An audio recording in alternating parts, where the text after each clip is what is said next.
મંગલમ મંગલમ ભગવાન વીરો મંગલમ ગૌતમ પ્રભુ મંગલમ સુલભદ્રાચાર્ય ધર્મોસ્તુ મંગલમ.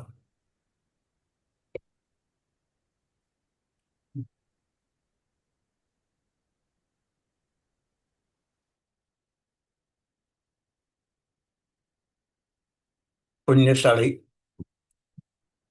તૃપ્તિ અષ્ટક આપણું ચાલી રહ્યું છે. ગઈ વખતે આત્મા વિશે, આત્માની આ સાધના ન થાય એ વિશે, તદુ તદુપરાંત સૂત્ર સંવેદના અને દુઃખ કયું, આ વિષય ઉપર આપણે છણાવટ કરી હતી.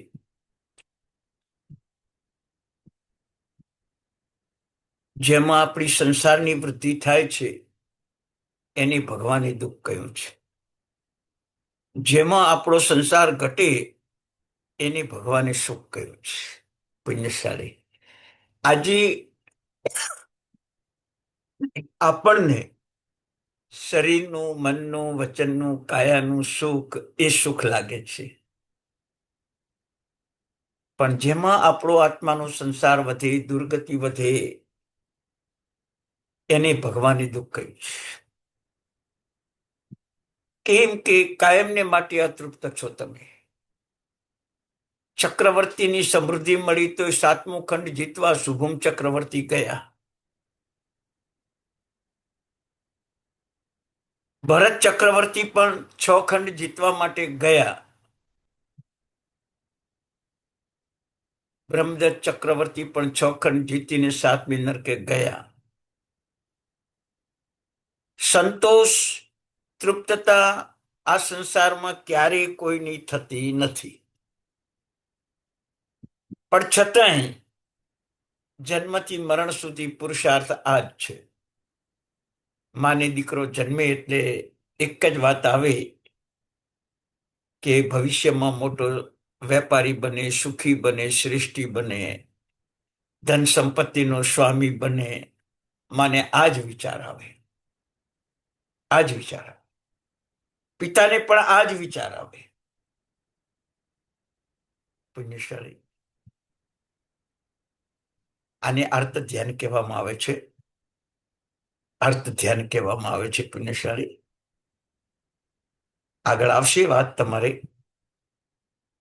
કે જીવનમાં સંસારને ઈચ્છવો એ જ દુઃખ, કોઈના માટે સંસાર ઈચ્છવો એ પણ દુઃખ. સંસાર ભોગવીને દુર્ગતિમાં જ જવાનું છે, સદગતિમાં નહીં. ધરણાસા, ભામાસા, જગડુસા બનીને જાય તો વાંધો જ નથી, પણ મમ્મણ શેઠ બનીને જાય તો શું પરિસ્થિતિ થાય. એટલે જીવનમાં તૃપ્તતા છે જ નહીં. ખરી તૃપ્તતા ક્યાં છે? આપણા આત્મામાં જે અનંત જ્ઞાન, અનંત દર્શન, અનંત ચારિત્ર જે આપણામાં પડેલું છે એનું વર્ણન કેવળ જ્ઞાની ભગવંતો પણ કરી શકતા નથી. વિચાર કરજો, વાણીથી અગોચર એવું દર્શન, જ્ઞાન, ચારિત્રનું સુખ ખુદ કેવળ જ્ઞાની ભગવંત ભોગવે ખરા પણ કહી ન શકે. સિદ્ધાર્થમાં પણ ભોગવે ખરા પણ કહી ન શકે. કેવું હશે સુખ? વિચાર કરજો. આપણે તો ઉપમા આપીને કહી દઈએ કે ભાઈ ગોળ બહુ ગળ્યો છે, સાકર જેવો, સાકર બહુ ગળી છે, શેરડીના રસ જેવી, એમ ઉપમા આપી શકીએ છીએ. પણ જે આત્માની અનુભૂત સુખ, એનું જે પરમાનંદ, એનું જે બ્રહ્માનંદ, અને એમાં જે કર્મની નિર્જરા, અને એમાં જે આત્માનો ઉલ્લાસ, ઉત્સાહ, ઉમંગ, એ બીજે ક્યાંય જોવા મળતો નથી. અજય સંત છે, જંગલમાં સાધના કરે છે. મહિનામાં એકાદ વાર વાપરવાનું હોય, બાકી ઉપવાસ. જંગલમાં સાધના કરે છે. એક શિકારી આવી ગયો. કોઈ પશુને બાણ મારતા પશુ ખસી જાય છે અને બાણ એ સાધુના ભાષામાં પીઠમાં ઘૂસી જાય છે. સાધુ તો આત્મ સાધનામાં જ બેઠેલા છે. પશુ ખસી ગયું છે. શિકારીને ખબર પડી ગઈ. શિકારી સંતની પાસે આવે છે ને જુએ છે તો લોહી નીકળી રહ્યું છે. બાણ પીઠમાં ઘૂસી ગયેલું છે. શિકારી ચોધાર આંસુએ રડે છે, માફી માંગે છે, સંતને જાગૃત કરે છે. ગુરુદેવ, ક્ષમા કરો, ક્ષમા કરો. આપણા શરીરમાં બાણ વાગ્યું છે, મારાથી છૂટી ગયું છે. હું બાણ કાઢું. આત્મામાં લીન બનેલા એ સંતે કીધું કે શું મને બાણ વાગ્યું છે? હા, આપને બાણ વાગ્યું છે, કોઈ વાંધો નહીં. 2 મિનિટ પછી તું બાણ કાઢજે.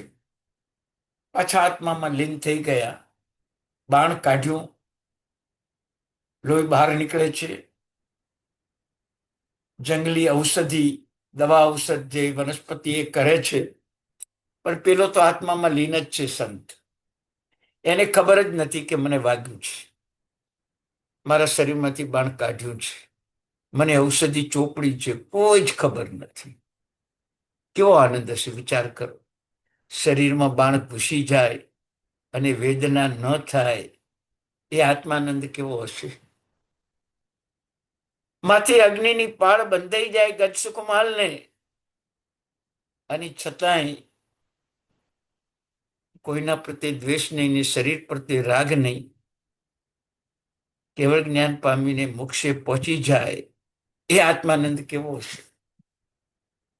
ખંડક મુનિ ચામડી ચિરાઈ જાય અને જરા પણ અવાજ ન નીકળે, લોહી માંસ નીચે ઢગલા થાય, અને તોય આત્માનંદ કેવો, કેવળ જ્ઞાન પામીને મોક્ષ. વિચાર કરો.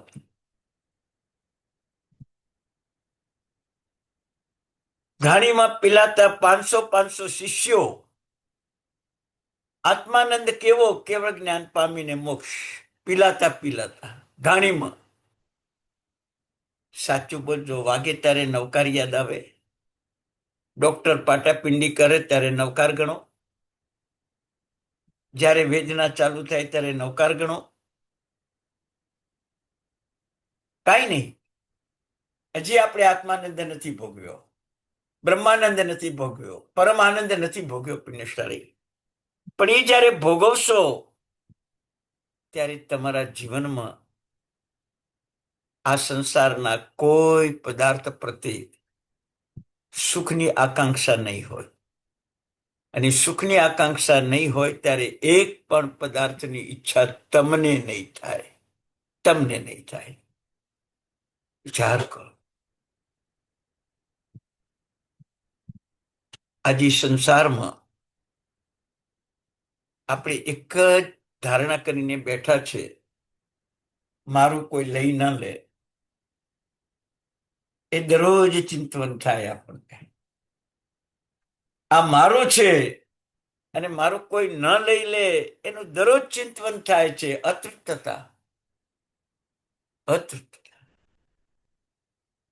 અસંતોષ. હજી માલિક બનવું છે, હજી આગળ વધવું છે. ક્યારે એવું વિચાર્યું છે કે મારા કબાટમાં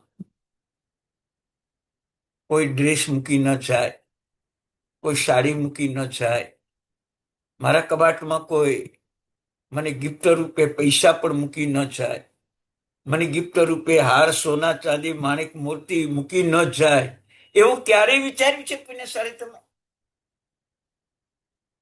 મારું કોઈ ન લઈ જાય એ વિચાર્યું છે, પણ મારામાં કોઈ ન મૂકી જાય એ ક્યારેય વિચાર્યું છે? ભગવાનની પ્રાર્થના કરો, મારો પર્સનલ રૂમ, મારું પર્સનલ શેફ, મારું પર્સનલ કબાટ, એમાં કોઈ પણ માણસ ગિફ્ટ રૂપે વસ્તુ આપે તો પણ ન લેવી, ને કોઈ ભૂલે ચૂકે પણ અંદર મૂકી જાય તો પણ ન સ્વીકારવી. કોઈની વસ્તુ ન સ્વીકારવી સિવાય માતા પિતા ગુરુ. બાકી કોઈ વસ્તુને સ્વીકારવી તિરસ્કાર નહીં, ધર્મ ત્યાગ. મારું કોઈ ન લઈ જાય અર્થ ધ્યાન, મારામાં કોઈ મૂકી ન જાય ધર્મ ત્યાગ. પુણ્યશાળી, તમે કયું ધ્યાન કરો છો? પર્યુષણ પર્વની વ્યાખ્યા કરી છે, આત્માની સમીપે રહેવું. ઉષ પરિવત્તા વસ ધાતુ છે. આત્માની સમીપે રહેવું એની સ્પષ્ટ વ્યાખ્યા કરી છે. કોઈ પણ પૌદ્ગલિક ભોગમાં રાગ દ્વેષ મોહ નહીં કરવો, અને કોઈ પૌદ્ગલિક ભોગ વધારવો નહીં, અને કોઈ પર્યુષણમાં ગિફ્ટ રૂપે કાંઈ પણ આપે તો સ્વીકારવો નહીં. એનું નામ પર્યુષણ પર્વ. એનું નામ. હજી પણ એની શુદ્ધિકરણ આપણે ત્યાં કહ્યું છે કે બાહ્ય પદાર્થોને ગ્રહણ કરવા નહીં, પણ અભ્યંતર રહેલા જે વિષય અને કષાયો એની તિલાંજલિ આપવી, છોડવા, એ પર્યુષણ પર્વ. ક્ષમા આપવી એ પર્યુષણ પર્વ નથી. ક્રોધ ન કરવો, ગુનેગાર ન માનવો, એ પર્યુષણ પર્વ છે.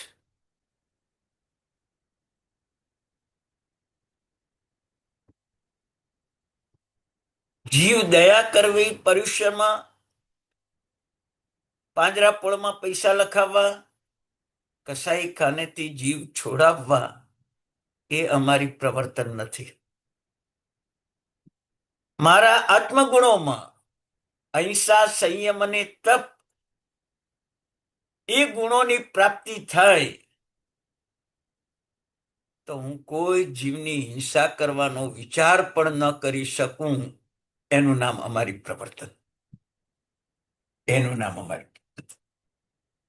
આજે માત્ર એટલું જ થાય છે કે જીવ દયા પાડો, પાંજરાપોળમાં પૈસા લખાવો, કતલખાને પૈસા છોડાવો, પૈસા આપીને પશુ છોડાવો, 8 દાડા માંસાહાર ત્યાગ કરાવો, આટલું જ અમારી પ્રવર્તન. આમાં સક્સેસ નથી થયા. છેલ્લા 60 વર્ષથી આપણે આ જ કામ કરીએ છીએ, પણ સક્સેસ નથી થયા. કેમ? આપણું પુણ્ય વધતું નથી, આપણો પુરુષાર્થ વધતો નથી. કેવળ પૈસાથી ધર્મ થાય છે. કેવળ પૈસાથી ધર્મ થાય છે. 2 વર્ષ પહેલા એક મહાત્મા બનાસકાંઠાના વાવ તાલુકાના એક ગામમાં ગયા,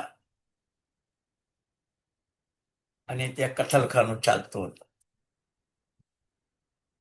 મહાત્માનું સામયું થાય છે. ગામ લોકો ઉત્સાહમાં છે, જૈનો અજૈનો બધાય. મહાત્માનો ઉપદેશ સાંભળીને કતલખાનું ચલાવતો મુસલમાન ગુરુના ચરણોમાં આવીને કહે છે કે સાહેબ, આવતીકાલથી કતલખાનું બંધ. હું બીજો કોઈ પણ બિઝનેસ કરીશ, પણ મારા માટે કતલખાનું બંધ. વિચાર કરજો, હિંસાના ગુણને અહિંસામાં પ્રવર્તાવી દીધો. એનું નામ અમારી પ્રવૃત્તિ. અવિરતિના ગુણને સંયમમાં પ્રવર્તાવવો, એનું નામ અમારી પ્રવર્તન. અને આહારની ઈચ્છાને અણહારીમાં પ્રવર્તાવવી, એનું નામ અમારી પ્રવર્તન. પર્યુષણ પર્વ તો તમે દર વર્ષે ઉજવો છો પુણ્યશાળી. દર વર્ષે વ્યાખ્યાન સાંભળો છો.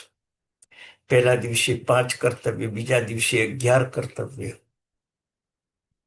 કર્તવ્યની સમાલોચના પણ તમે કરતા હશો.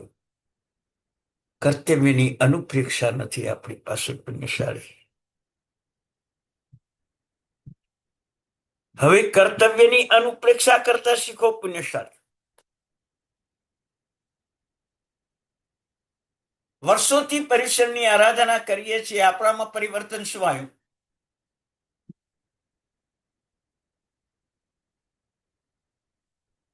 માત્ર અઠ્યાઈ, અઠ્ઠમ, નવકારશી, ચોવિયાર, પર્વતીથી સચિતનો ત્યાગ, શક્તિ મુજબ એકાસના બ્યાસના, પ્રભુ ભક્તિ, ગુરુ ભક્તિ, સામાયિક અને પ્રતિક્રમણ, આટલો જ ધર્મ છે આપણી પાસે. આ તો ધર્મ ક્રિયાઓ છે, ધર્મ નથી. ધર્મ ક્રિયાઓ છે, ધર્મ નથી. અમારી પ્રવર્તન કેવું હોય? ચેલના રાણી સાધુને વંદન કરવા ગાર્ડનમાં જાય છે. શિયાળાની કડકડતી ઠંડીમાં એક જ વસ્ત્ર ઓઢેલું છે. વંદન કરે છે, સાતા પૂછે છે,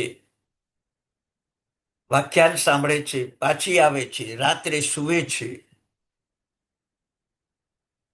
પોતાની પથારીમાં સૂતી છે ને હાથ રજાઈની બહાર રહી ગયો, હાથ ઠૂંઠવાઈ ગયો. એ ટાઈમે ચેલના રાણી બોલે છે, એમનું શું થતું હશે? એ સાધુ મહાત્મા આવી ઠંડીમાં ખુલ્લા શરીરે એક વસ્ત્રને ઓઢીને કેવી ઠંડી સહન કરતા હશે? એ ઠંડીમાં એમનું શું થતું હશે? એનું નામ અમારી પ્રવર્તન. પુણ્યશાળી પ્રવૃત્તિનું અમારી પ્રવર્તન ઘણું કર્યું. મેરુ પર્વત જેટલા ઓખા કર્યા એટલે અમારી પ્રવર્તન તો કર્યું જ હોય, પણ આત્માની દ્રષ્ટિએ અમારી પ્રવર્તન હજી સુધી આપણે કર્યું નથી. હજી સુધી કર્યું એને ધન્યવાદ, પ્રણામ, નમસ્કાર, અનુમોદના. જ્યાં સુધી આત્માની ઓળખ ન થાય ત્યાં સુધી અમારી પ્રવર્તન ન જ આવે. જ્યાં સુધી સંસારમાં સંતોષની અનુભૂતિ ન થાય ત્યાં સુધી આત્મા ઓળખાય નહીં. ત્યારે પ્રભુની પૂજા કરીને કીધું છે કે હવે મને પ્રભુ કાંઈ ના આપતો છે, એમ જ રહેવા દે છે, કીધું છે. કોઈ ન આપી જાય એ હવે આપણે કહેશું કદાચ આજથી, પણ ભગવાન તું પણ મને તું વધારે નહીં આપતો છે, એમાં હું ચલાવી લઈશ. વિચાર કરજો, ક્યારે ભગવાન કેવા રાજી થાય? આ ભક્ત મને આપવા આવ્યો છે, લેવા નથી આવ્યો. પ્રભુની પ્રસન્નતા કેવી હોય એ ટાઈમે. પણ અર્થના અર્થી, રાગદ્વેષની ગાંઠવાળા ભગવાનને ભલામણ કરીને જઈએ કે આજે બિઝનેસ સારો થવો જોઈએ, બસ આજે મને પ્રમોશન મળવું જોઈએ, બસ. આ સ્વાર્થ વૃત્તિ, અતૃપ્તતા છે, અસંતોષ છે, આત્માના ગુણની અનુભૂતિ થતી નથી.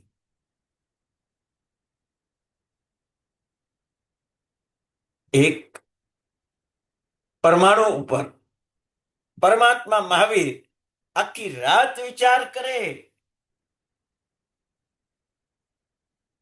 આખી રાત વિચાર કરે. કેવી એક જ્ઞાનની અનુભૂતિ હશે,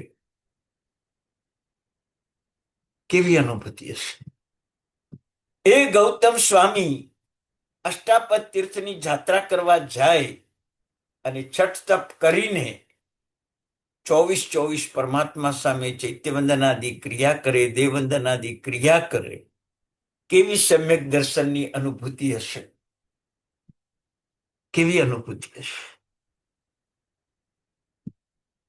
વિચાર કર.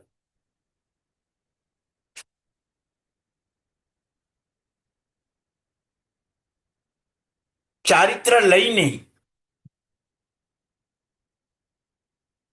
મણિરથ રાજા જંગલમાં કૌશગમાં ઉભા છે અને એ મિથિલા નગરીના રાજાની મિથિલા નગરી બળતી દેખાડે છે.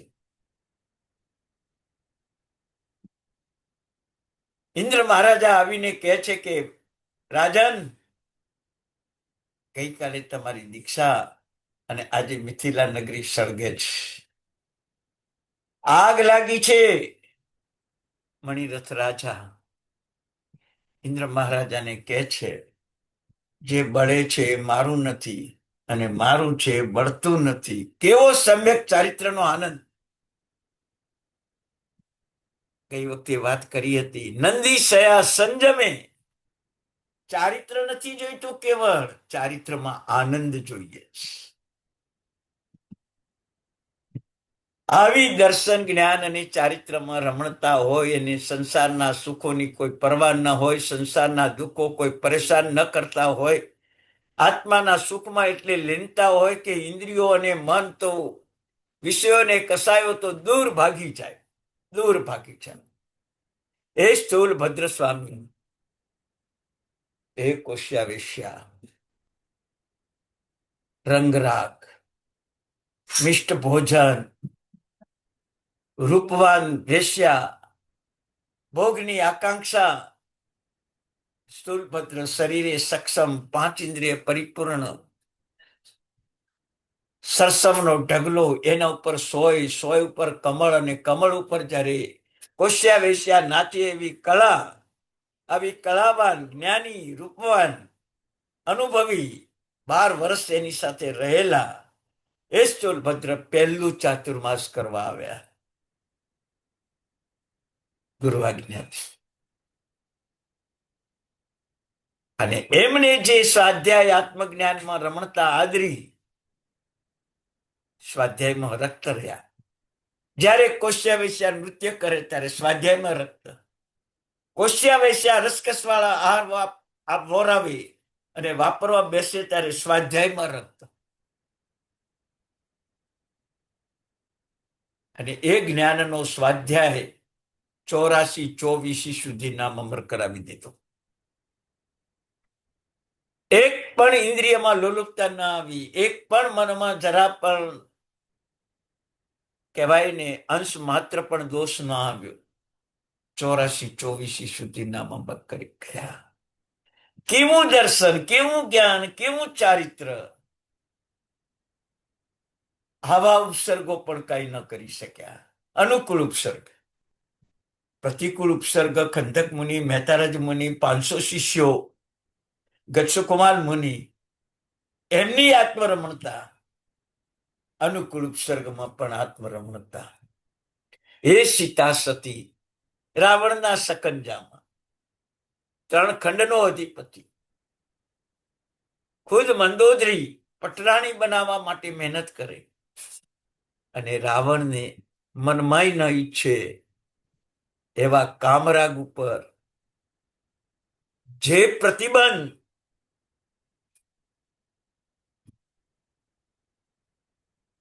જેના કારણે સીતા સતી અગ્નિકુંડમાં પડે અને જળકુંડ થઈ જાય. આ સમ્યક ચારિત્રની રમણતા. હવે આવો આનંદ જ્યારે દર્શન જ્ઞાન ચારિત્રમાં આવતો હોય ને આવી આત્માની ભૂતિ, વિભૂતિ, વૈભવ, એનો આનંદ અનુભવાતો હોય ત્યારે આ ભોગ સુખો નાચી જ. વજ્રસ્વામીની પાસે રૂકમિણી, શેઠની દીકરી ધનાવહની, રૂપવાન, ગુણવાન, શીલવાન. વજ્રસ્વામીને કહે છે, તમે સંસારી બનો, હું તમારી પત્ની બની જાઉં. મારે તમારી પત્ની બનીને જ રહેવું છે. એ ચારિત્રનો આનંદ, એ સમ્યક જ્ઞાનનો આનંદ રૂકમીને સમજાવે છે અને રૂકમી ખુદ સાધ્વી થઈ જાય છે. કેવો આનંદ, કેવો પરમાનંદ! પુણ્યશાળી કેટલા ભવો સુધી આ જગતના પદાર્થોમાં આનંદ માણશો, કેટલા ભવો સુધી, ક્યાં સુધી? હવે તો બ્રહ્માનંદ, આત્માનંદ, પરમાનંદ જોઈએ, બીજું કઈ ના જોઈએ. જેમ જેમ સમ્યક જ્ઞાનની વૃદ્ધિ થશે, જેમ જેમ સમ્યક દર્શનની વૃદ્ધિ થશે, જેમ જેમ સમ્યક ચારિત્રની વૃદ્ધિ થશે, ગૌતમ સ્વામીની અષ્ટાપદ જાત્રા સમ્યક દર્શનની વૃદ્ધિ, સ્થૂલભદ્ર સ્વામીને કોશ્યા વેશ્યાની પ્રવૃત્તિ સમ્યક જ્ઞાનની વૃત્તિ.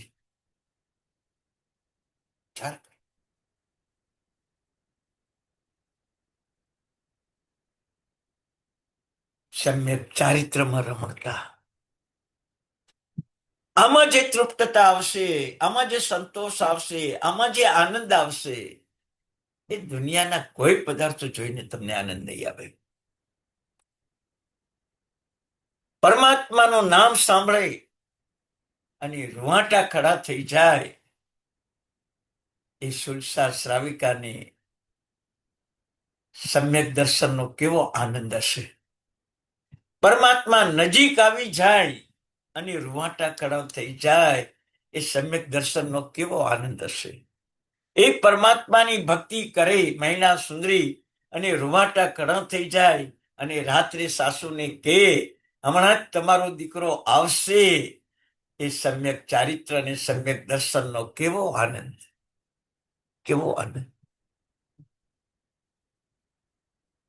છે. આપણી પાસે આવો આનંદ અનુભવીએ છીએ. આવો આનંદ કેમ નહીં?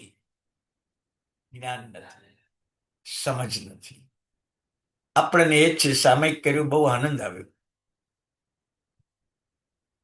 પ્રતિક્રમણ કર્યું સંવત્સરીનું, 12 વર્ષભરના પાપ ધોઈ નાખ્યા. એક યાદ રાખજો, મેં 5 કરોડનું દેવું કર્યું હોય ને 5 કરોડ મેં આપી દીધા હોય, તો દુનિયામાં વ્યવહારથી લોકો એમ કહેશે કે દેવું તો પૂરું કર્યું. પણ જ્ઞાની તો એ સમજે કે એને 5 કરોડનું દેવું કરવું કેમ પડ્યું. ધંધામાં નુકસાન ગયું, આડાવાળા ખર્ચા કર્યા હોય, ક્યાંક લૂંટાઈ ગયા હોય, કેટલાક વેપારીઓ ઉઠાઈ ગયા હોય ને પૈસા ના આપ્યા હોય, ત્યારે એને નુકસાન થયું.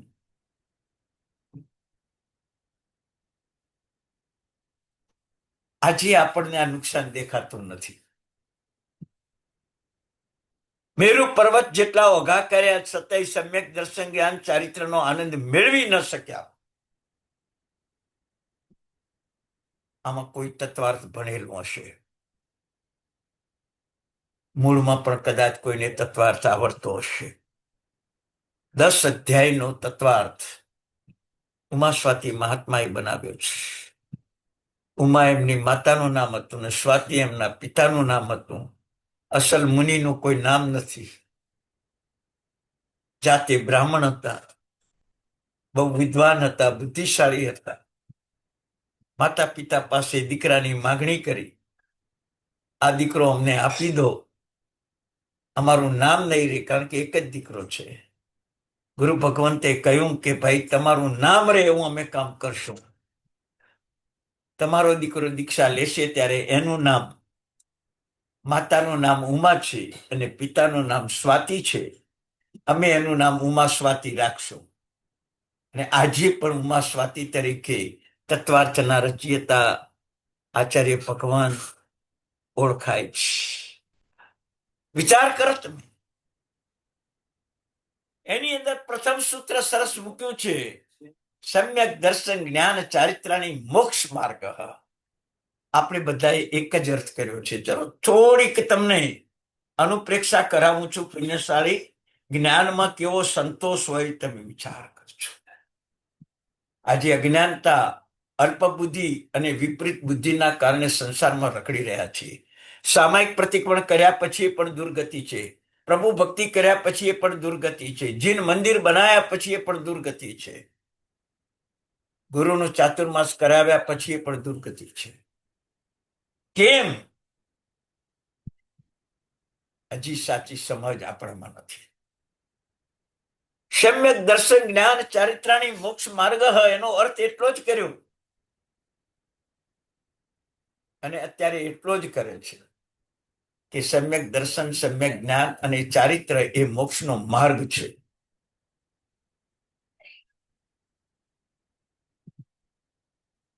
અને મોક્ષ માર્ગ છે એટલે કે સીધે સીધા જવાનો માર્ગ છે. આટલો જ અર્થ કર્યો છે તમે. ટીકાકાર મહાત્માએ કહ્યું, એ ઉમા સ્વાતિ મહાત્માએ કહ્યું સમ્યક દર્શન, જ્ઞાન અને ચારિત્ર એ સંસાર, શરીર, સંબંધ, કર્મ એનાથી મુક્ત થવાનો આનંદ છે. એ મુક્તતા, એનું નામ જ મોક્ષ. સંસાર, શરીર, સંબંધ અને કર્મ એનાથી મુક્ત થવાનો માર્ગ એ સમ્યક દર્શન, એ સમ્યક જ્ઞાન અને ચારિત્ર છે. અને એનાથી મુક્ત થયા એ જ આત્માનંદ, એ જ બ્રહ્માનંદ, એ જ પરમાનંદ. કેવો અર્થ છે, વિચાર કરજો. આજે એટલું શીખવાડવામાં આવે કે તમે સમ્યક તો પામો, જ્ઞાન ભણો, સામાયિક પ્રતિક્રમણ, દેશવૃત્તિ, સર્વવૃત્તિ, ચારિત્ર પાળો, પછી તમે મોક્ષે જાશો. મેરુ પર્વત જેટલા ઓઘા કર્યા મોક્ષ નથી થયો, અત્યારે થઈ જાય? થઈ જાય? પણ આવું વિચારવાનો આપણને ટાઈમ નથી બે. આ 1 કલાક તમે અહીં બેસો છો ને, પછી કેટલા કલાક આપો છો?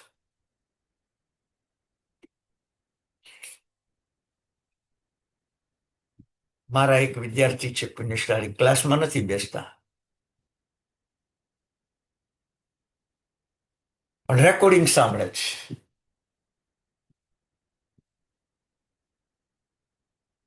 ખરવોપતિ માણસ છે, અબજોપતિ નહીં, ખરવોપતિ માણસ છે.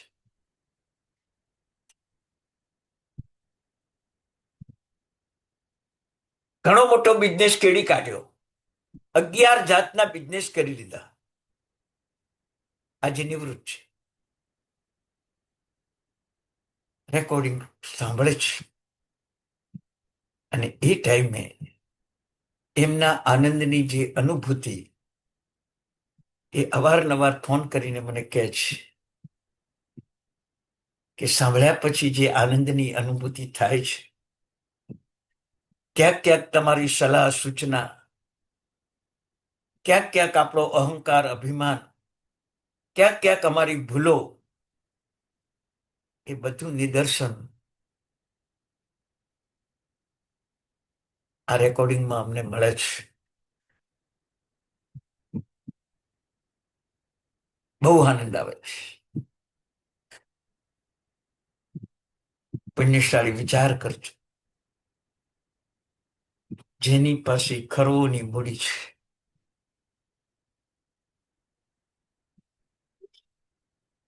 પણ અહંકાર જરા નહીં. મારી જેમ એ લેંગો ચપ્પો જ પહેરે છે,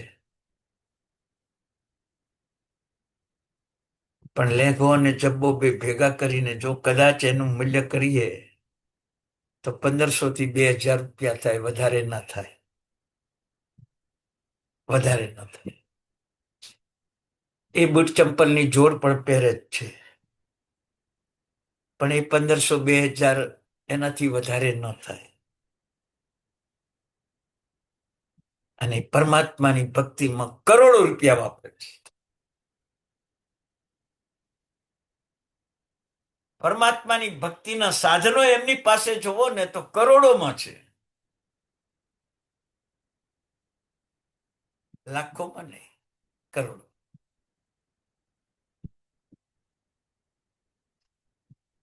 બસ આ સમ્યક દર્શનનો આનંદ, જ્યારે એમના મંદિરમાં દર્શન કર્યા, ભક્તિ કરી, અને જ્યારે નીકળવાનો સમય થયો, ત્યારે મારાથી ખુદ પ્રશંસા થઈ ગઈ. બહુ જ અનુમોદનીય, પુણ્યશાળી. એમણે એક જ શબ્દ કહ્યો કે સાહેબ, મેં પ્રશંસા માટે તમને અહીં નથી બોલાવ્યા, આમાં કઈક સતી ને કઈ ખામી છે, એક સતી અને ખામી કાઢવા માટે મેં તમને બોલાવ્યા છે. સોના ચાંદીના આભૂષણ, સોના ચાંદીના થાળી વાટકા, 80 જાતના ફૂલો પરમાત્માની ભક્તિમાં, 1, 2, 5 પછી નહીં, 2 કિલો, 5 કિલો નહીં, 10-10 કિલો પરમાત્માની ભક્તિમાં ફૂલો, દેરાસરમાં એક પણ જીવજંતુ પ્રવેશ ન કરે એના માટે 10-10 માણસો દેરાસરની ચારે બાજુ ચોકી પહેરો કરે. કાન ખજૂરો, વંદો, આવા નાના નાના જીવજંતુ કોઈ દેરાસરમાં ઘૂસી ન જાય, કોઈના પગ નીચે કચડાઈ મરી ન જાય, એવી જીન મંદિરની સુરક્ષા. કઈ ભૂલ કાઢવી, કઈ ભૂલ કાઢવી. હમણાં જ એક વખત એમને મારું રેકોર્ડિંગ સાંભળ્યા પછી મને ઠપકો આપ્યો કે સાહેબ, તમે એકવાર પ્રભુ ભક્તિમાં બોલેલા કે ઉચિત વેશ પહેરીને પરમાત્માના દર્શન કરવા, અને ઉચિત વેશ ના હોય તો દર્શન કરવા મંદિરમાં ન જવું, આવું સ્પષ્ટપણે તમે કહ્યું. મારા આ મંદિરમાં આ મારી ક્ષતિ છે, તમે ન બતાવી પણ હું કહી દઉં છું. હવે આ મંદિરની અંદર કોઈ પણ વ્યક્તિ આવશે, પુરુષો આવશે તો એના માટે લેઘો જપો, બહેનો આવશે તો એના માટે ઉચિત વેશ, બેન દીકરી આવશે તો એના ઉચિત વેશ, બાળક આવશે તો એનો ઉચિત વેશ.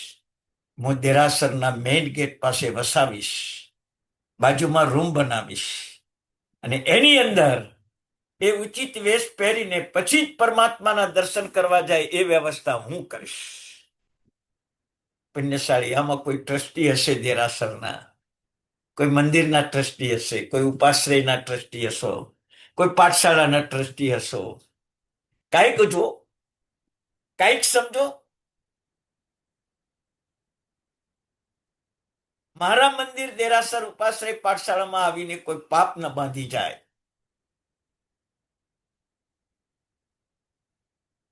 એ મારું ટ્રસ્ટીપણું છે, સેવકપણું છે.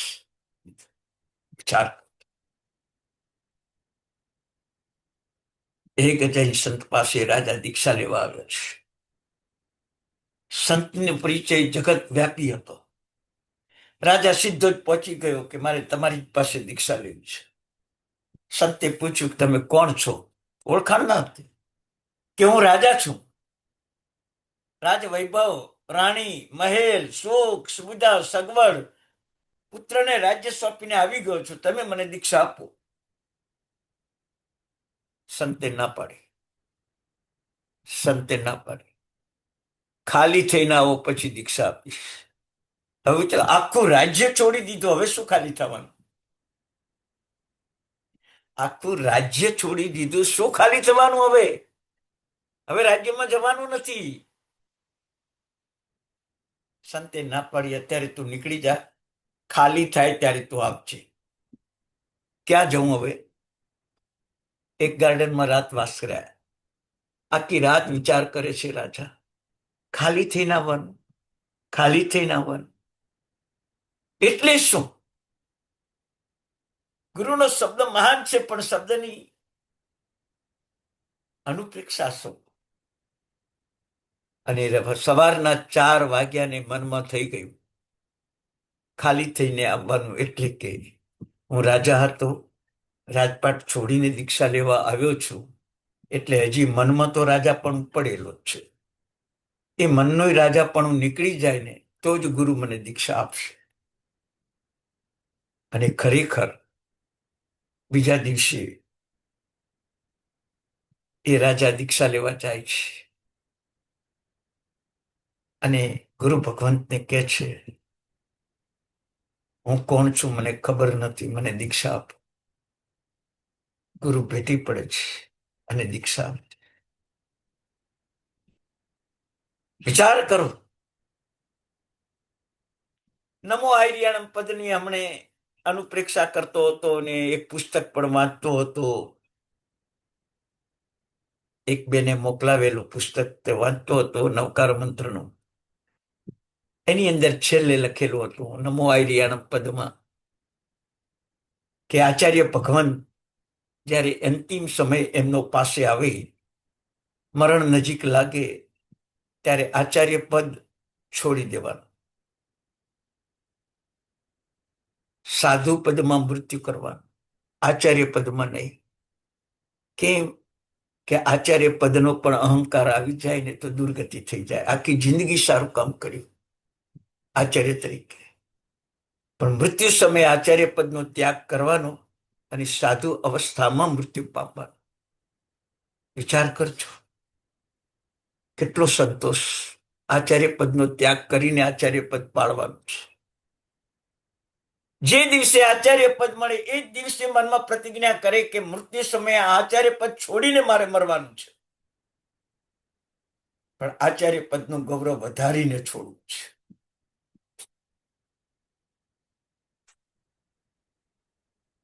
શ્રાવકને માટે પણ આ જ બતાવ્યું છે. અંતિમ સમયે આપણે બધા બોલીએ કે બધા સમાધિ મરણ મૃત્યુ પામ્યા. શ્રાવક મરી જાય તો એમ કહી દે કે સમાધિ મૃત્યુ પામ્યા. ગુરુ ભગવાન મૃત્યુ પામે તો કે સમાધિ મૃત્યુ પામ્યા. સમાધિ કોને કહેવાય એની વ્યાખ્યા શું? જે લોકસમાં દરરોજ બોલવામાં આવે સમય મરણમ ચ બોઈ લાભો, જયવીરામાં પણ બોલવામાં આવે, પણ સમાધિ એટલે શું?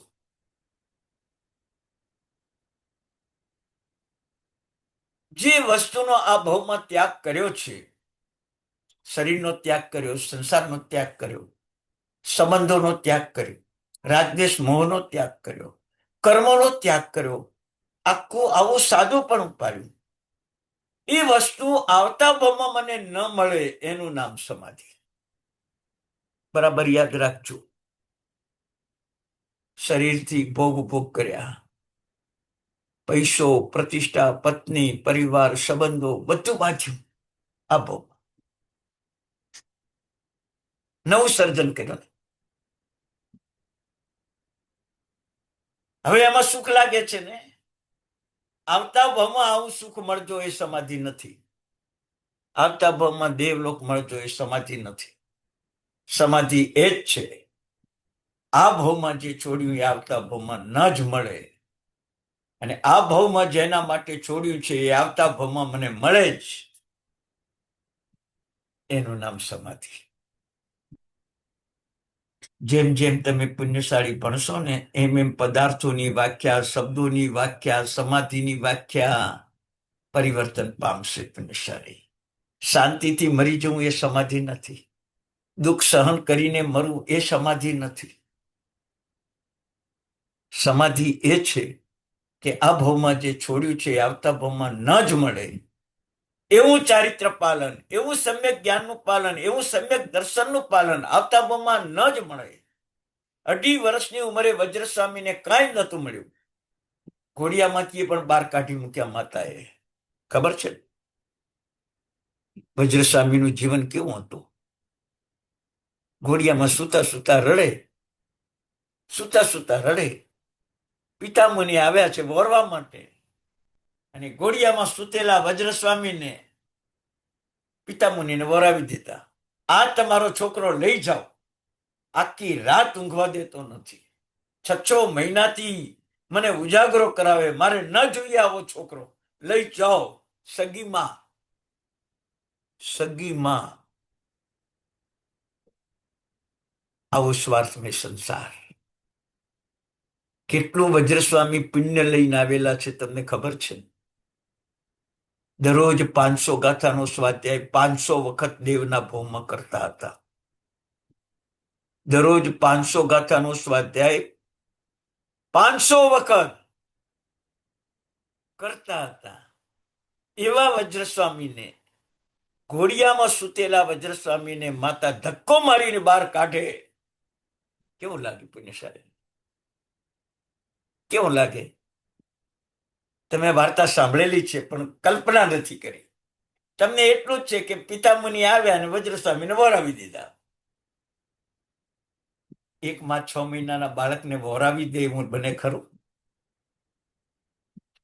પણ બાળકનું રુદન માતાને દુઃખ લાગ્યું, ઉજાગરા માતાને દુઃખ લાગ્યા, માતાને પોતાના શરીરનો રાગ લાગ્યો, ઊંઘ નિદ્રાનો મોહ જાગ્યો. આ દીકરો વરાવી દઉં એટલે હું શાંતિથી હવે નિદ્રા લઈશ ને શાંતિથી જીવીશ. શાંતિથી ખાવા દેતો નથી, શાંતિથી જીવવા દેતો નથી. જવા દો, ના જોઈએ આ છોકરો. કેવો દેવભવથી આવ્યો છે. સારા સ્વપ્ન આવ્યા છે માતાને, અને આવા દીકરાને પણ જ્યારે માતા વરાવી દે પિતા મુનિને, અને પિતા મુનિ શ્રાવિકાઓને બોલાવીને સોંપી દે અને સાધ્વીજીના ઉપાશ્રયમાં ઘોડીઓ રાખે અને એ ઘોડિયામાં સુતા સુતા વજ્રસ્વામી હસતા હસતા રે, જરાય રડે નહીં, જરાય રડે નહીં. માતા અવારનવાર ઉપાશ્રય આવે ને શાંત ચિત્તે પેલો વજ્ર સૂતો હોય, જરા અવાજ નહીં. સાધ્વીજી ભગવંતો 11 અંગના જ્ઞાનનું પુનરાવર્તન કરે, અરસપરસ પાઠ આપે, અરસપરસ સમજાવે. સુતા સુતા વજ્રસ્વામીએ 2.5 વર્ષની ઉંમરમાં 11 અંગનું જ્ઞાન મેળવી લીધું. સારી કેવી રમણતા હશે.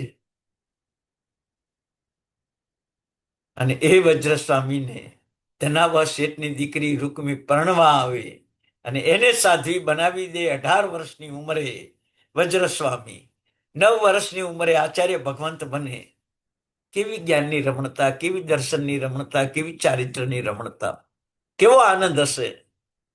હે બ્રહ્માનંદ, હે પરમાનંદ, દેવતાઓ પ્રસન્ન, એમની સેવામાં રહે, વિદ્યાઓ પ્રાપ્ત થઈ, આકાશમાં ઉડી શકે. વિચાર કરો, સમાધિ કોને કહેવાય? આજે તો સાધુ ભગવંતો મૃત્યુ પામી એટલે નિંદા નથી કરતો, પણ સમાધિની વ્યાખ્યા શું છે એ કહું છું. મારું મૃત્યુ થાય, મને શંકેશ્વર આવા કોઈ તીર્થમાં મારા અગ્નિ સંસ્કાર કરજો. ગમે ત્યાં મૃત્યુ પામું પણ અગ્નિ સંસ્કાર ત્યાં કરજો. અને જે મારા મૃત્યુ સમયે બોલાય એમાંથી મારું મંદિર બનાવજો.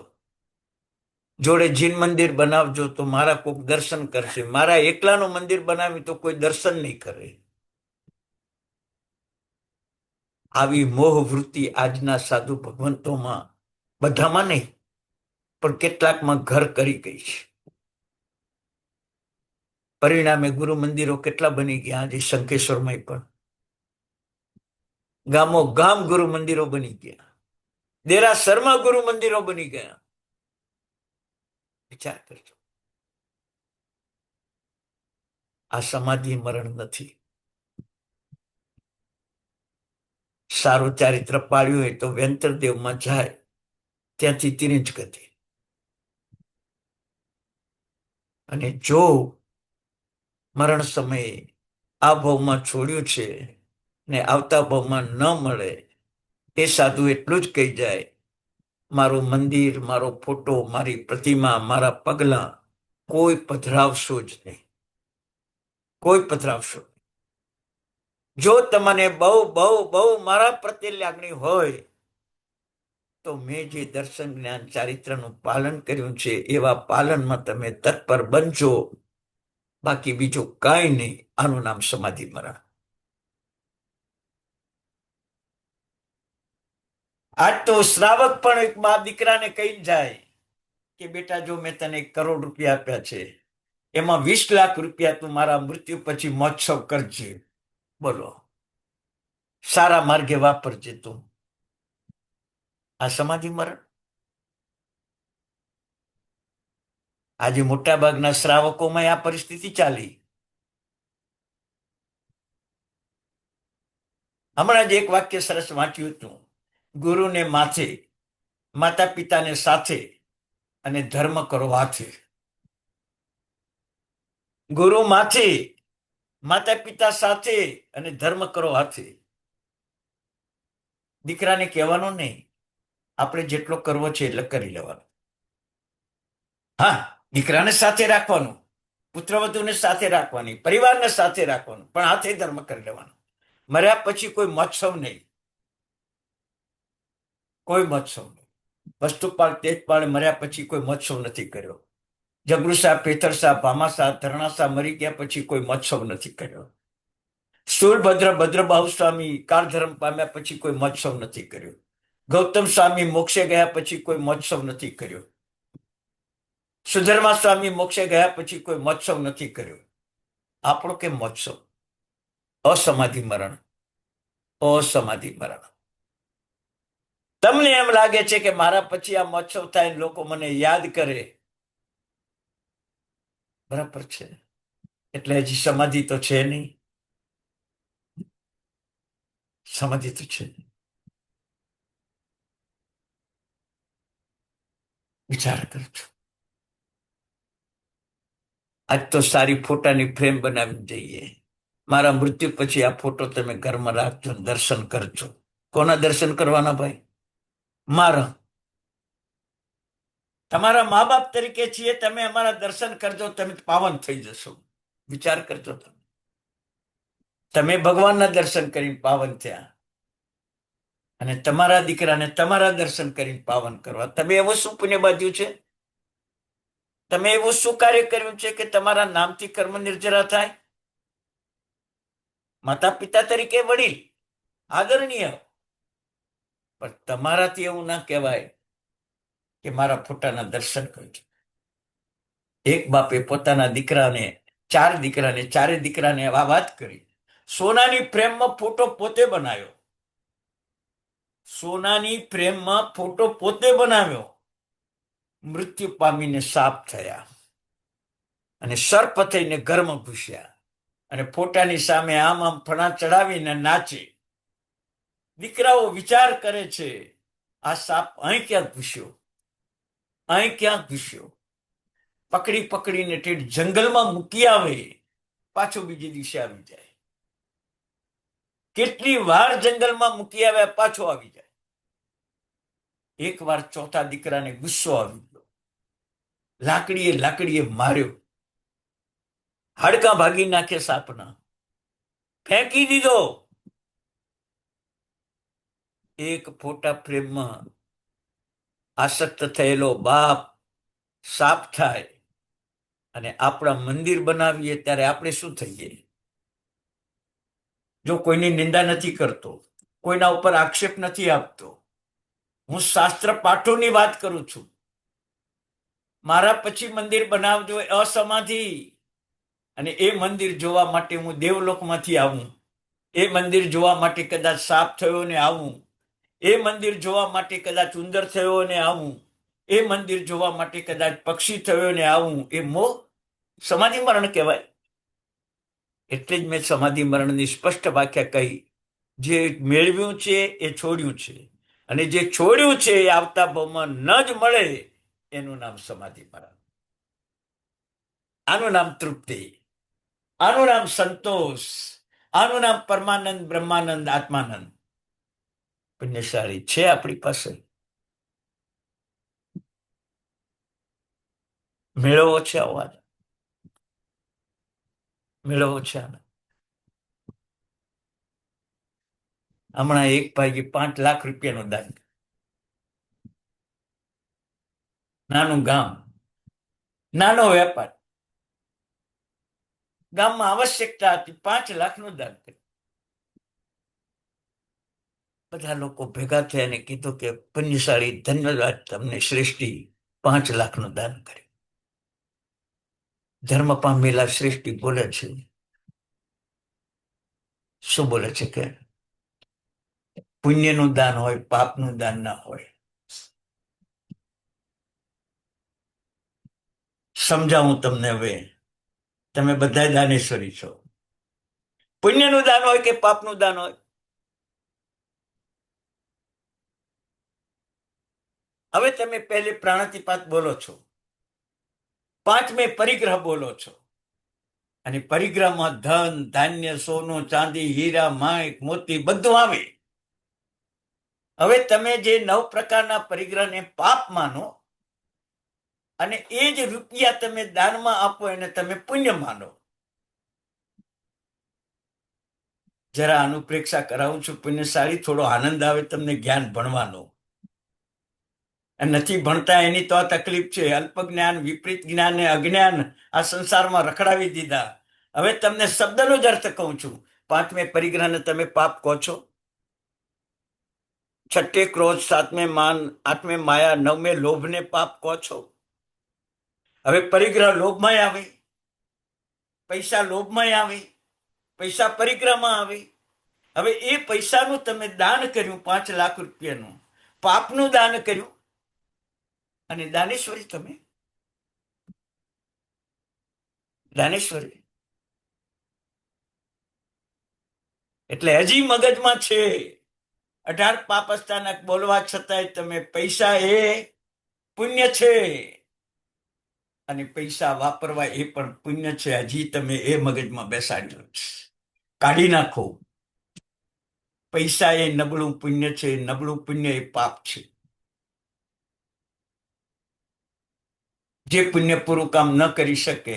છોકરો જન્મ્યો પણ હાથ પગ વગરનો જન્મ્યો, તો બાપ તો કેવરાવશું, પણ જિંદગીભર દીકરાની સેવા કરવી પડશે.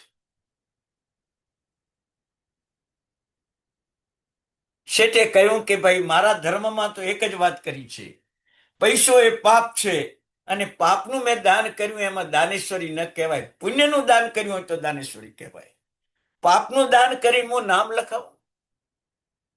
મારું નામ પણ નહીં, કોઈ છાપામાં નહીં, કોઈ પરિપત્રમાં નહીં, કોઈ ન્યૂઝપેપરમાં નહીં, કોઈ ઢોલ નગારા નહીં, કોઈ સામયું નહીં, કોઈ ફૂલમાળા નહીં, કોઈ કંકુનું તિલક નહીં, કોઈ કામળી નહીં, કોઈ શાલ નહીં.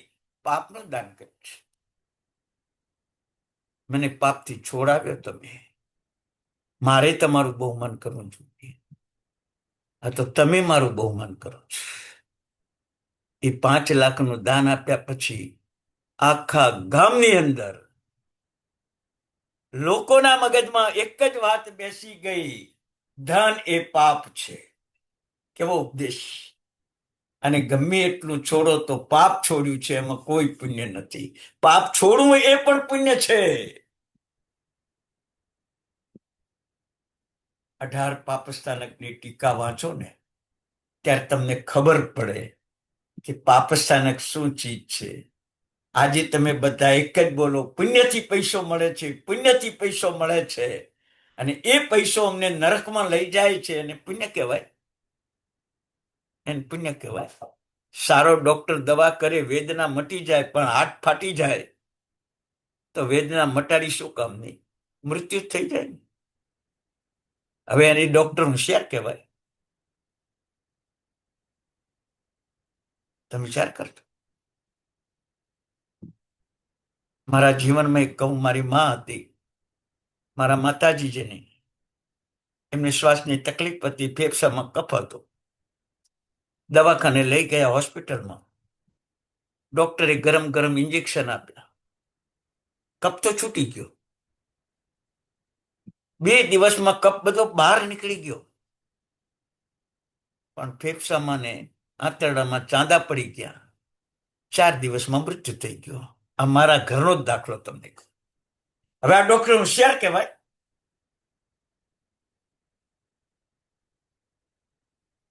પુણ્યશાળી સમજો જ્ઞાન શું ચીજ છે. કેવો આનંદ આવે આજ તમને ખબર પડે કે આજે મેં 5 લાખનું, 1 લાખનું, 5 કરોડનું દાન કર્યું છે, પાપનું દાન કર્યું છે.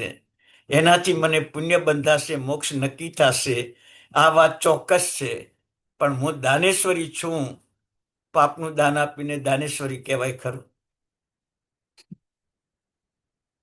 જેને તમે 5મી પરિગ્રહ, 9મે લોભ, જેને પાપ ગણો, એનું દાન કરીને તમે દાનેશ્વરી ગણાવો, ત્યારે આપણું જ્ઞાન શું કે? અજ્ઞાનતા છે ને, વિપરીત બોધ છે, અલ્પ જ્ઞાન છે, સાચી સમજ નથી. બરાબર લાગે છે? હવે આત્માનંદ પરમાનંદ જ્ઞાનનો કેવો હોય? એક એક પદાર્થમાં તમે આવું તત્વ ચિંતન કરો, તમને કેવો આનંદ આવશે. હવે તમે જયારે ભંડારમાં 10 રૂપિયાની નોટ મૂકતા હશો, ભગવાન મને પાપ છોડાવે છે. એક ગરીબને 50 રૂપિયા જમવા માટે આપતા હશો, ત્યારે ભગવાન મને પાપથી છોડાવે છે. તમે મનથી વિચાર કરજો.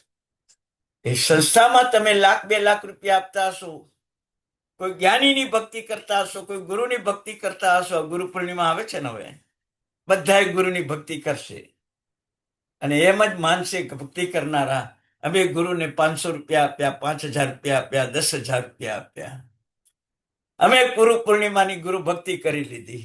આવું બધા જ બોલશે અને કરશે ખરા.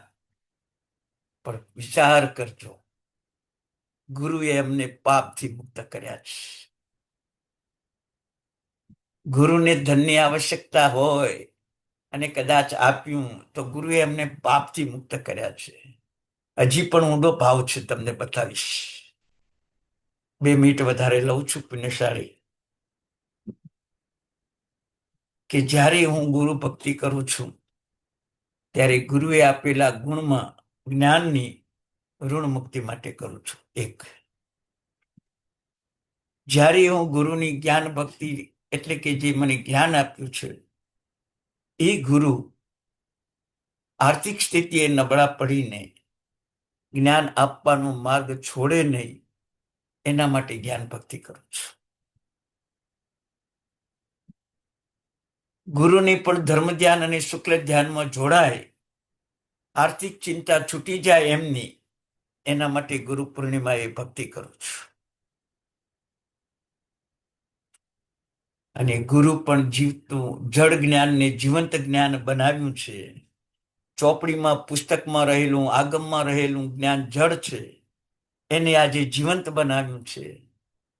જ્ઞાનને જીવંત બનાવનાર જ્ઞાનીની ભક્તિ કરવી એ જૈન શાસનની પ્રભાવના છે. આવું માનીને ભક્તિ કરજો પુણ્યશાળી. કરતા હો તો, ન કરતા હોય તો કોઈ વાંધો નથી તમને.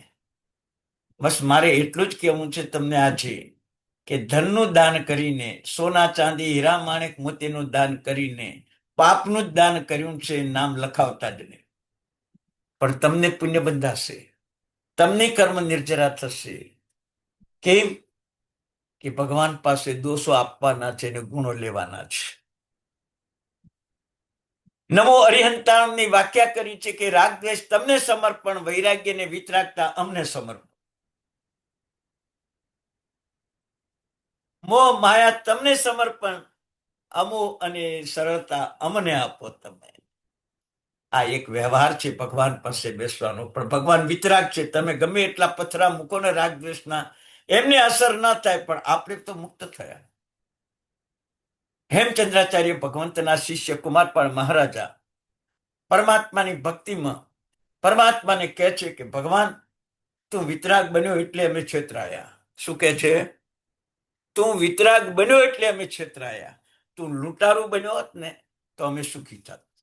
શું કહે છે?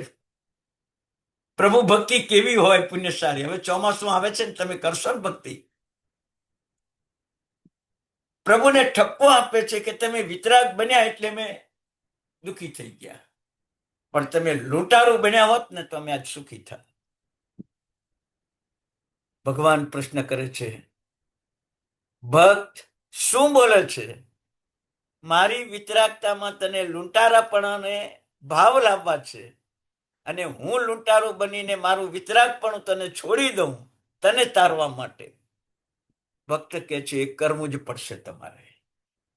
તમારું વિતરાગપણું છોડીને તમારે લૂંટારું બનવું જ પડશે જો મને તારવું હોય તો. ભગવાન કે મને કઈ સમજ પડતી નથી, તું શું બોલે છે? હેમચંદ્રાચાર્ય ભગવંતના શિષ્ય કુમારપાળ મહારાજા ભગવાન જોડે એક એક વાત કરે. તમે જુઓ કે મને સમજ પડતી નથી. ભક્ત એવા કુમારપાળ મહારાજા ભગવાનને કહે છે કે ભગવાન, અનંત કાળથી રાગ દ્વેષ ને મોહ મારા શત્રુ મારા આત્મગુણોને લૂંટી રહ્યા છે. દર્શન જ્ઞાન ચારિત્ર, આ રાગ દ્વેષ મોહને કાઢવા માટે મેં ઘણો પ્રયત્ન કર્યો પણ નીકળતા નથી. અને ભગવાન, તારા જેવો શક્તિશાળી માનવ, અનંત શક્તિનો માલિક એવો વિતરાગ પરમાત્મા, તું મારી પાસે આવ લૂંટારું બનીને, અને મારા રાગ દ્વેષ મોહને તું લૂંટી લે. તને કોઈ તકલીફ પડવાની નથી, તું તો વિતરાગ છે, પણ ક્ષણ માત્ર તું લૂંટારું બનીને આવ અને મને લૂંટી લે, અને મારા રાગ દ્વેષ લૂંટી જાય એટલે હું તારા જેવો વિતરાગ બની જાઉં. તારા જેવો વિતરાગ બની જાઉં. બસ ભગવાન, તારે ક્ષણ માત્ર લૂંટારું બનવાનું છે અને હું કાયમી વિતરાગ બની જઈશ. પણ તું લૂંટારું બનતો નથી ને હું વિતરાગ બની શકતો નથી. બોલ ભગવાન, ભૂલ તારી કે મારી? આવી કુમારપાળ મહારાજા ભગવાન પાસે 32 સ્તુતિ બોલે છે. એક નહીં, 32 સ્તુતિ બોલે છે. આ એક જ સ્તુતિ તમને કરાવી. અત્યારે એક જ સ્તુતિ કરાવી. આપણને આવો ભાવ આવે? આવો ભાવ આવે? આવા વિતરાગ પરમાત્મા સાથે આવો આત્મીય સંબંધ આવે? આ સમ્યક દર્શન. પરમાત્માની કેવી ભક્તિ. એ ગૌતમ સ્વામી જયારે અષ્ટાપદ ઉપર ચડે ત્યારે જે પરમાત્માની ભક્તિ કરે છે ત્યારે ભગવાનને ઓળખ આપે છે. જે કર્મભૂમિમાં ઉત્કૃષ્ટ કાળે 170 તીર્થંકર, 9 કરોડ કેવળજ્ઞાની, 9,000 કરોડ સાધુ થાય, જગને કાળે પણ 20 તીર્થંકર, 2 કરોડ કેવળજ્ઞાની ને 2,000 કરોડ સાધુ થાય, એ ભૂમિમાંથી હું આવ્યો છું અષ્ટાપદ ઉપર. એ અષ્ટાપદ ઉપર એ ભૂમિમાંથી જ્યાં શત્રુંજય અને ગિરનાર જેવા શાશ્વત તીર્થો છે, જ્યાં પ્રગટ પ્રભાવી પાર્શનાથ ભગવાન છે, જ્યાં પ્રગટ પ્રભાવી મહાવીર સ્વામી ભગવાન વિચરે છે, એવા ક્ષેત્રોમાંથી ભગવાન અષ્ટાપદ ઉપર આવ્યો છું. હું કોઈ સામાન્ય માનવી નથી. હું આવું મહાનપણું લઈને આવ્યો છું. અને ત્યાં તિથ્યરામે પશ્યંતુ સિદ્ધા સિદ્ધિ મમ દિશંતુ કૌશગમાં બોલાય છે. અને 24 તીર્થંકર ભગવંતો એમને આશીર્વાદ આપે છે કે જાઓ, તમારો મોક્ષ નક્કી, તમારો મોક્ષ નક્કી. કારણ કે તમે આવા ક્ષેત્રમાંથી અમારે ત્યાં આવ્યા છો. અંબાણીના અદાણી આપણા ઘરે આવે ને તો આખા સોસાયટીમાં મહિમા વધી જાય આપણો. એમ આવા ગૌતમ સ્વામી 50,000 કેવડીના ગુરુ અષ્ટાપદ ઉપર જાય તો ભગવાનનો મહિમા વધી જાય. અરે ભગવાનને બોલવું પડ્યું કે જા જા, તારો મોક્ષ નક્કી. બસ આવો આપણે પરમાત્મા સાથે સ્તુતિનો ભાવ લાવવો છે. આવો પરમાત્મા સાથે વાર્તાલાપ કરવો છે. એક વાર આવો વાર્તાલાપ કરો તો તમે પેલી મૈણા રૂવાટાકડા થઈ જાય. સુલસા પ્રભુનું નામ સાંભળીને રૂવાટાકડા થઈ જાય. રેવતી શ્રાવિકા પ્રભુને પ્રાપ્ત કરવા, દુઃખ દૂર કરવા 6 મહિના રાહ જુએ. સિંહ હણગાર 6 મહિના વિહાર કરીને પ્રભુ પાસે આવે રોગ મટાડવા માટે. કેવી પ્રભુ ભક્તિ! આપણું શું? આપણે ભિખારી. ભગવાન આટલું આપજો, બિઝનેસ આપજો. અરે ભગવાનના પ્રભાવથી બધું જ મળે. માગવાનું શું હોય? તમે મહેમાન તરીકે જાઓ તો તમે કોઈને તમે એમ કહો કે તમે એમને જમાડશો? અહીંયા તમે મીઠાઈ પરસાન ખવડાવશો? તમે 3 ટાઈમ જમાડશો? એમ તમે પૂછો કોઈ મહેમાન તરીકે જાઓ તો? તમે ભગવાન તમારા પાસે મહેમાન તરીકે જાઓ ત્યારે ભગવાનને કહેવાનું તમે અમારો ધંધો હારો ચલાવજો. તમે મહેમાન તરીકે ગયા એટલે ભગવાન તમારી ઈચ્છા પૂરી કરે જ. પણ તમે ભિખારી થઈને જાઓ છો. વેવાઈ તમારા ઘરે આવું છું, પણ મારે ચૂરમાના લાડુ, પનોળી, ગટાનું શાક, રોટલી આવી 10-12 આઈટમ ખાવા માટે જોશે તો જ હું તમારે ત્યાં આવું. વેવાઈ શું કે 2 દિવસ પછી આવજો, અમને ટાઈમ નથી. જે માગીને ખાય એને પાસે એને આપણે લાવવાનો ભાવ કેવી રીતે થાય? એમ તમે ભગવાન પાસે માગો ત્યારે ભગવાનને શું ભાવ થાય તમારી સામે? શું થાય? બરાબર છે.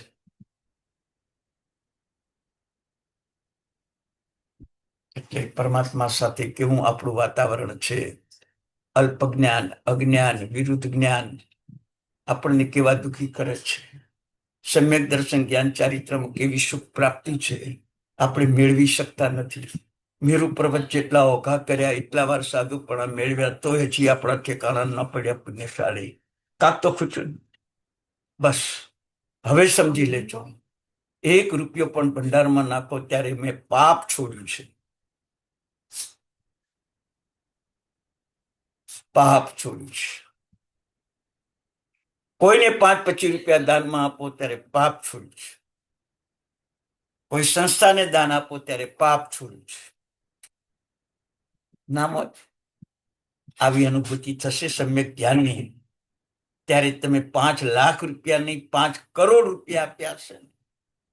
કોરોનાના કાળમાં મલાડની અંદર એક વ્યક્તિએ 1 કરોડ રૂપિયા આપ્યા. અને એમના શબ્દો શું હતા? મારું નામ ના આવે, મારું ઠેકાણું કોઈને ના આપતા, અને જરૂર પડે તો તમે ખાનગીમાં મારી પાસે આવી જજો, બીજા 1 કરોડ રૂપિયા આપવા હું તૈયાર છું, પણ કોરોનાના કાળમાં કોઈને દુઃખ ન પડે એની વ્યવસ્થા તમે કરજો. પુણ્યશાળી વિચાર કરજો.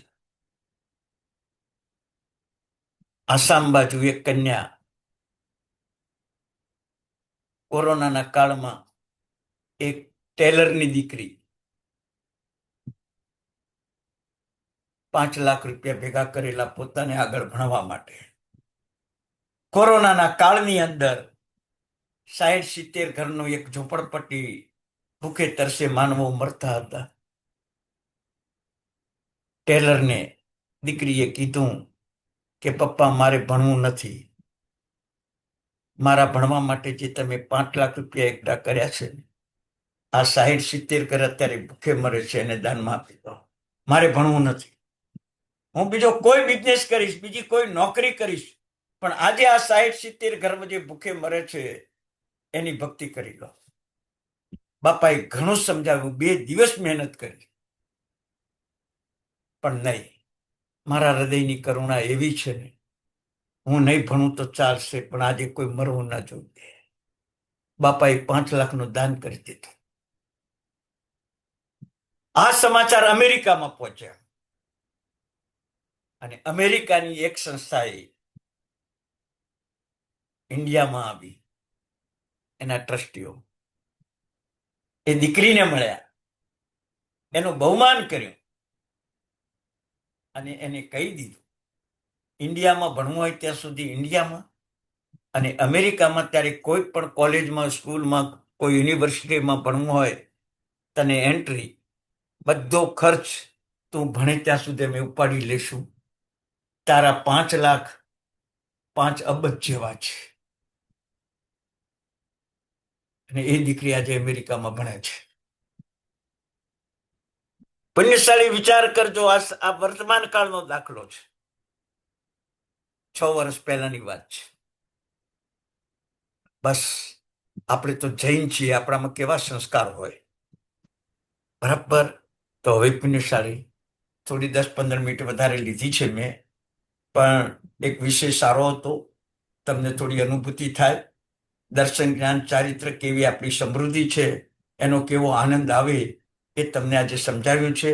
કોઈ આક્ષેપ નથી, કોઈની નિંદા નથી, પણ સાચી પ્રવૃત્તિ શું છે એ બતાવવા માટે મેં કીધું છે. એટલે કોઈ સાધુ મહાત્મા મંદિર બનાવે, આપણે નિંદા નહીં કરવાની. પગલા બનાવે, કોઈ નિંદા નહીં કરવાની. એ કામ એમનું જાણે. મારા આત્માને મારે કેવો બનાવવો એ આપણે જાણવાનું છે. એટલે કોઈની નિંદા નહીં કરતા. આટલા મહાત્માએ મંદિર બનાવ્યા, આટલા મહાત્માએ આ કર્યું, ક્યારે મુખમાંથી બોલવાનું નહીં. આપણે તો આપણા આત્માનું કલ્યાણ કરવું છે. દોષ કોઈનો નહીં જોવાનો, ગુણ બધાના જોવાના. બસ. મંગલમ ભગવાન વિહો મંગલમ ગૌતમા પ્રભુ મંગલમ સુલભદ્રાત્ય ધર્મોસ્ત મંગલમ. ભગવાનની આજ્ઞા વિરુદ્ધ કંઈ કહેવાયું હોય તો મિચ્છામી દુક્કડમ. સૌ સાતામાં રહેજો. સૌને પ્રણામ. પુણ્યશાળી. પ્રણામ સર. પ્રણામ સર. પ્રણામ સર. પ્રણામ સર. પ્રણામ સાહેબ, સાતામાં રહેશું. પ્રણામ સર. સર, આજનું રેકોર્ડિંગ મોકલજો ને. ખૂબ સરસ. આજે આજનું રેકોર્ડિંગ મોકલો ને. રેકોર્ડિંગ થોડાક અમે હમણાં બીજી છીએ બેન, એક અઠવાડિયું હજી અમે થોડાક બીજી રહેશું. તમને આ બધા રેકોર્ડિંગ પછી ભેગા મોકલી દઈએ. અમે થોડુંક કામમાં છીએ. Thank you sir. મોકલા છે ને, અમુક ખુલતા નથી. એ તમારે કોઈ પ્રોબ્લેમ હશે, બાકી બધાને ખુલી જાય છે બેન. તમારે કોક પ્રોબ્લેમ હોવો જરૂરી છે, કોકને બતાવી દો ફોન, બાકી બધાને ખુલે છે. અત્યારે કેટલા, જો 40 જણા હતા આજે, બધાને પહોંચે છે. 60-70 જણને એમને એમ પહોંચે છે ક્લાસમાં. જૂના પહેલા થોડા વખતના પહેલાના થોડા વખતના પહેલાના નથી ખુલતા. હા, તો કોઈ કારણ હશે. ના ખુલે એવું બને નહીં, ના ખુલે એવું બને નહીં બેન. સર, થોડું સમાધિ મરણ માટે સમજવું છે, તો કેવી રીતે સમજવું સર? બસ એક જ વસ્તુ છે, છોડ્યું છે એ ફરીથી મળે નહીં, અને આ ભાવમાં નથી છોડ્યું એને આ ભાવમાં છોડીને જવું છે, અને આવતા ભાવમાં સંસાર છે જીવવું પડશે, પણ આસક્તિ નહીં. તો જ સમાધિ મરણ થાય, બાકી સમાધિ મરણ ના થાય. હા સર. હાજી સર, પ્રણામ સર. પ્રણામ હાજી, પ્રણામ આજે આજે. પ્રણામ સર. સાતામાં રહેજો. બહુ સરસ સમજાવ્યું આપે. પ્રણામ સર. ખૂબ અનુભવ આપને સાહેબ. હાજી હાજી પુણ્યશાળી. ખૂબ ખૂબ અનુમોદના પ્રણામ સર. હાજી.